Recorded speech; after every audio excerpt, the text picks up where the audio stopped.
आज हम इस वीडियो में बात करेंगे कपास की खेती करने के लिए उपयुक्त जलवायु और मिट्टी। उन्नत किस्में कौन कौन सी है, खेत को तैयार कैसे करें, बीज रोपाई का सही समय, बीज रोपाई करने का तरीका, कपास की सिंचाई और खरपतवार नियंत्रण। कपास को सफेद सोना भी कहा जाता है।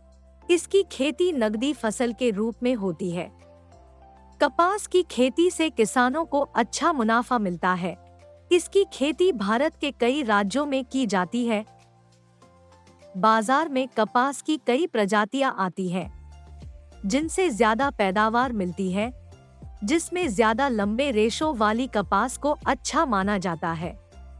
इसकी ज्यादा पैदावार तटीय इलाकों में होती है। कपास की खेती में ज्यादा मेहनत लगती है। इसका उपयोग कपड़ा बनाने में ज्यादा किया जाता है। इसके बीज से तेल भी निकाला जाता है और तेल निकालने के बाद जो भाग बचता है उसे पशुओं को खिलाया जाता है। खास बात यह है कि कपास को सफेद सोना भी कहा जाता है। तो आइए आपको कपास की खेती की पूरी जानकारी देते हैं। कपास कॉटन की खेती किसानों के लिए फायदे की खेती के रूप में जानी जाती है।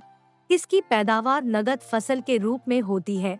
कपास की फसल को बाजार में बेचकर किसान अच्छी कमाई भी करते हैं, जिससे उनकी आर्थिक स्थिति में काफी सुधार आता है। देश के कई राज्यों में इसकी फसल को किया जाने लगा है, जिसके कारण बाजारों में आज कपास की कई तरह की किस्में देखने को मिल जाती है। उपयुक्त जलवायु और मिट्टी।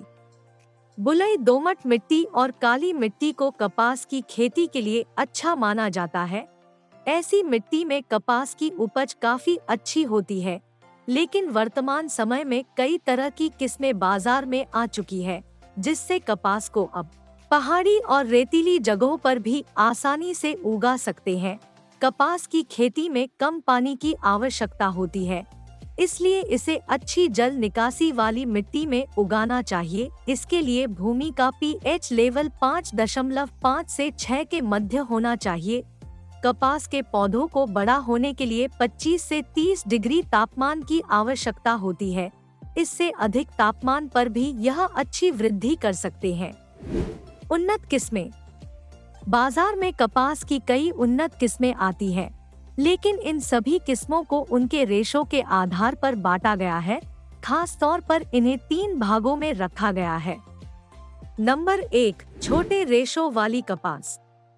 नंबर 2, मध्यम रेशों वाली कपास। नंबर 3, बड़े रेशों वाली कपास। कपास की खेती के लिए खेत को तैयार करना।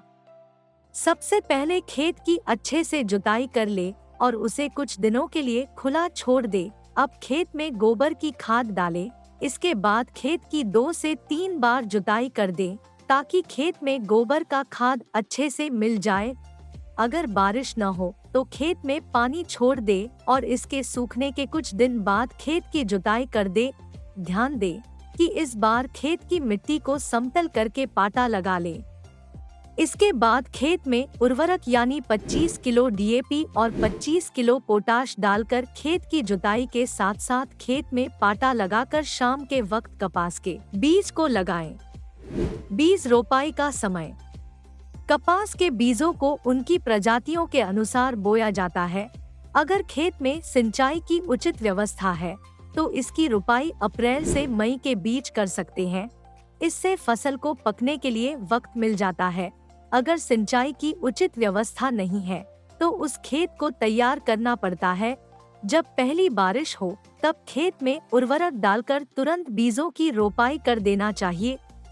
कपास के बीजों को खेत में लगाने से पहले उन्हें उपचारित कर लेना चाहिए, जिससे बीजों में लगने वाले कीट रोग का खतरा कम हो जाता है। कार्बोसल्फान या इमिडाक्लोप्रिड से बीजों को उपचारित कर खेत में लगाना चाहिए।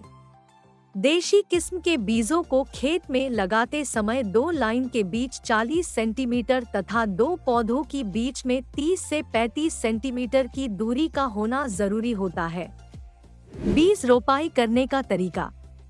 अगर देशी किस्म की कपास को खेत में लगा रहे हैं तो 2 कतारों के बीच लगभग 40 सेंटीमीटर और 2 पौधों के बीच लगभग 30 से 35 सेंटीमीटर की दूरी होनी चाहिए। अगर अमेरिकन किस्म के बीजों को खेत में लगा रहे हैं तो 2 कतारों के बीच लगभग 50 से 60 सेंटीमीटर और पौधों के बीच लगभग 40 सेंटीमीटर की दूरी होनी चाहिए।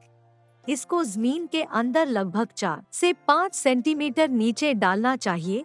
इसके अलावा अधिक क्षारीय भूमि में कपास की खेती करने के लिए मेड़ों के ऊपर बीज लगाएं। कपास की खेती में खरपतवार नियंत्रण। कपास की खेती में खरपतवार नियंत्रण पर ज्यादा ध्यान देना चाहिए। बिजाई करने के 72 घंटे के अंदर अंदर पेंडिमेथलिन 30 इसी लगभग 700 से 1000 मिलीलीटर का छिड़काव करने से भी खरपतवार नियंत्रित होते हैं। इसके लिए समय समय पर कपास के खेत की निराई गुड़ाई करते रहना चाहिए। खेत में बीज लगाने के 25 दिन के बाद से ही निराई गुड़ाई शुरू कर देनी चाहिए। इससे पौधों के विकास में किसी तरह की रुकावट नहीं आती है तथा पौधे अच्छे से विकास भी कर पाते हैं। कपास की सिंचाई। कपास की खेती में कम पानी की जरूरत पड़ती है। अगर बारिश ज्यादा होती है तो इसे शुरुआती सिंचाई की जरूरत नहीं पड़ती, लेकिन अगर बारिश न हो तो इसकी पहली सिंचाई लगभग 45 से 50 दिन बाद या पत्तियां मुरझाने पर कर देनी चाहिए। अगली वीडियो में हम आपको कपास में लगने वाले रोगों व कीटों से छुटकारा और उत्पादन बढ़ाने की पूरी जानकारी दी जाएगी। अगर आपको हमारे द्वारा दी गई जानकारी अच्छी लगी तो इस चैनल को सब्सक्राइब करें और दूसरों भाइयों के साथ वीडियो को शेयर करें ताकि और किसानों को भी जानकारी मिल सके। धन्यवाद।